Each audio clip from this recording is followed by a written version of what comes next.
How to fix transaction decline on Valorant.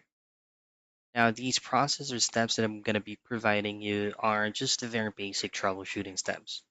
Before doing so, before initiating any troubleshooting steps, make sure that there is no active running client on your Valorant. To make sure, just go into your taskbar, right click onto that, and go into Task Manager.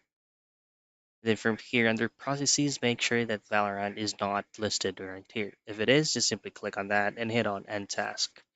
This is going to be the very first troubleshooting step. Go into your Windows icon and just simply type in Windows Firewall.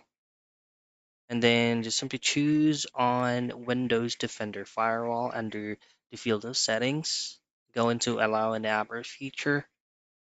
And then from here, relocate and find the Valorant listed right here and make sure that these boxes right here are ticked or being checked.